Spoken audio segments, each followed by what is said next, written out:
Yes, once again, this is going to be the second part, of which is a continuation of something we shared last time about how to find the personal niche or natural place in any field.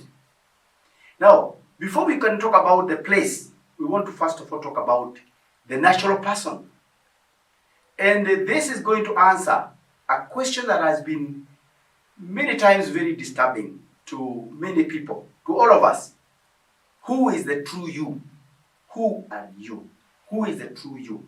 The moment we can answer that correctly, then by knowing who the true self is, we can even be able to tell where they naturally belong.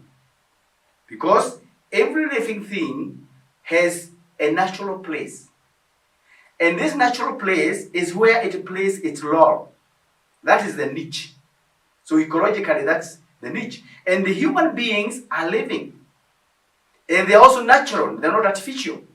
So just like the natural things find their natural place, humankind are also supposed to find their natural place where they can play their role. Without that, they suffer the consequences of a vagabond, where they are wandering from place to place and they never serve their purpose. And instead, they obstruct others. So, we want to talk about how to find your natural place or the niche.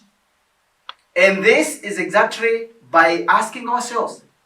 Now, if we know who we are, then we can know what we need, where we are, and then what to do with what we have. So, the personal choices need adequate understanding of oneself. There is no way you're going to make natural choices or correct choices without first of all being able to understand first of all what you need or what you don't need, what your strengths are, what your weaknesses are, and that's how you're able to make the correct choice. And that's why many people are having a problem, we're having consequences that actually they cannot relate how they came about, but it's simply because they did not make the right choices since they did not have the adequate understanding of themselves. Now, your nature or potential is a God-given gift. And if we can refer to the words of Solomon in Proverbs 18 verse 16, the King James Version, it talks about that a gift that a man has been given, that is a gift of a man, provides a space or room for them and then brings them before great men. So, you are naturally given what to take you where you belong, and is a package that also gives you a chance, an opportunity, a unique opportunity, a chance to bring out what is given to you, and it is the same thing that people celebrate. So before you can use, what you have and then put into use, then you can never get anywhere. So the space that belongs to you naturally is God-given, and it is given in the form of the gift that the inborn things that belongs to you. And when you get to using them, they are the same ones that create a space for you, and they attract attention. Yeah, particular people who find the valuable. They are the same ones that actually offer you a chance. So by looking at ourselves, we want to do the SWOT analysis. Yeah, this kind of we want to look at ourselves, look at our strengths, look at our weaknesses, then we can be able, if we know our strengths, then we can be able to tell our opportunities. If we can know our weaknesses, then we can tell what is threatening to us. So before we understand ourselves that much, we don't know what to do with ourselves. Because what are our strengths? We don't know. Then we cannot tell what our opportunities are. Now, when we don't know also what our weaknesses are, we cannot also avoid what is threatening to us. So we can only be able to manage ourselves or manage our potential or what we have by first of all understanding ourselves adequately, as we have already said, And that is what we require, self-examination. Then this self-examination gives us the self-identity. Now, with the self-identity, we can be able to tell what are achievable goals to us and what is not achievable. Therefore, and again, when we have this understanding, we now can be able to tell how we can personally perform. Now, when it comes to personal performance or excellence, again, it must have a natural basis. It must be something that is doable naturally by the individual. And this, it depends on the natural mechanics and the natural dynamics of the individual. And therefore, with the natural dynamics, the natural mechanics known to the individual, then it means they know how to combine them. Then that is how they can be able to tell where they can perform better than where. And therefore, we are saying, by identifying our natural mechanics, which when there's a simpler language, you can call them the natural abilities. And the natural dynamics, we can call them the passion, the natural interests. If these two things can be identified by an individual, there is an area where they meet, where there is an intersection. And so we need to develop three lists that actually happen practically in our lives. And these three lists are what we are naturally able to do. There is a list for that, a whole list. So you must be very keen with your life, so that you can be able to observe what you are naturally able to do. Okay, things that come to you naturally. Then the second list is what you are naturally inclined, what you have a natural tendency in doing. That is, you are passionate about certain things. You know what you are passionate about. What you naturally enjoy.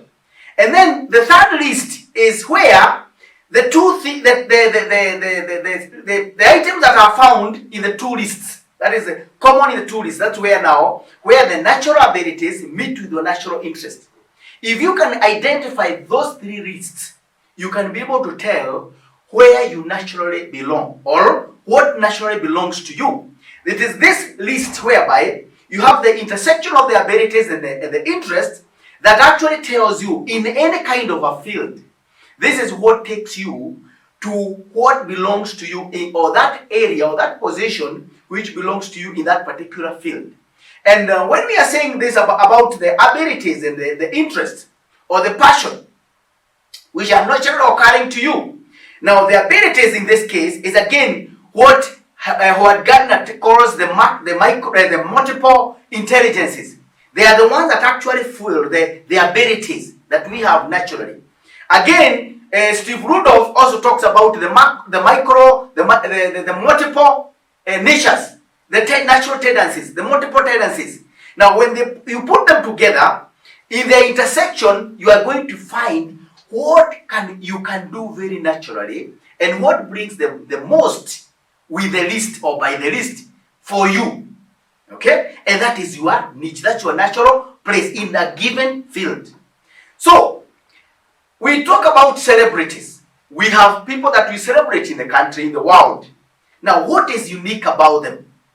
The unique thing about them, and this is what we celebrate, is the unique relationship between the individual, the character, and the position or the task they undertake. It is that unique relationship that people identify or are able to admire and even celebrate the person. So the moment you identify your uniqueness or your self-identity after a thorough self-examination, then what happens is that you are able to see this unique relationship and what you relate with uniquely, personally. And then when you develop that and you move it, you take it to the you push you to your limits. Then, if that is the best of your best, because among them, and then you compare with what other people do, then you're able to identify what you have a competitive advantage over the other people, and then again it is falling in your niche. This is what people now notice, and it must be in the attention of the people that have related interest, it is exactly what people come to celebrate about. Now, this is the same thing that we have people like Messi. Messi, what is the relationship, the unique relationship between Messi and number 10? Those of you who know the football fans. Why is Messi related with number 10 and not any other number? It is this unique relationship that we celebrate Messi for. There is a way his nature, his natural abilities, and his natural interests relate with number 10 specifically. And it is a whole history, it's a story. Before he identified number 10, he must have played many other positions. But the moment he started working with number 10, there is some uniqueness, there's something else that came out. And this is what made him a celeb. And each one of us is potentially a celeb. If only we can work out ourselves and find out what is this that we have naturally, and where the two, the mechanics and dynamics, that's the abilities and the interests, where they meet around that task. If we can work ourselves around there, we are able to get the best out of ourselves. And this is what now, when it catches the interest of the eyes of some interested people, this is what people come around to celebrate for you. This is the same thing that boards relate with 100 meters. Yeah, if we only had 100 meters race, then other people that actually relate with other positions or other types of races, we will not have known them. So, but now because we have another type of a race like 400 meters, like 42 kilometers marathon, that's why people are like Kipchoge. If Kipchoge wanted to be Messi or Bolt, he would be celebrated for that. There's something unique about him and this marathon, him and this 100 meters, him and this other position. It is where these two things, the natural mechanics and the dynamics, as we have already said, it is where they come together. Now again, another very important thing we need to appreciate is that living things, the nature in them is exposure specific. So, in this case, I'll give you an example of a fertile egg. A fertile egg will just require a certain kind of an environment, which is a very specific one, but specific temperatures maintained for a specific period of time, and you're going to get a chick out of it, a young bird. Yes? Seeds will require particular environmental factors, which if they are met fully, the appropriate ones, we can have harvest out of the seed. All these are examples of potential. So every potential is a nature and it is exposure specific. So until we identify the very nature of a potential, we may not be able to give it what it requires. So we need to understand the potential in us or in anything else that we're interested in, and then we now identify what it specifically requires. That environmental exposure is what will bring out the potential in its best if made available. And if, for example, when you have a dairy cow, again, it will require particular or specific environmental factors to be able to give milk. So, your natural duty is to appreciate what you are naturally given. That's your natural duty. And give it the value it needs to become realizable. That's your natural duty. When we have not done that, and maybe you are trying to be somebody else or something else, that's where we fail. And actually we fail ourselves. And that's the kind of a choice that will bring to consequences that are actually unacceptable to us, yet we are the ones that have made the choices. So, and then, if we do this, we can now become the celebrity we were created to be. So each one of us, as you said, we are all celebs, potentially, but there's something that we must do and do it correctly. Therefore, using the natural provisions, and then we can be able to achieve what was meant for us, and we can be able to enjoy life as it was meant originally by the one that created us, that infinite intelligence. Thank you very much. We'll continue on, and especially if there are big questions, you can shoot to the questions and we can look at them. Thank you very much, and may God bless you.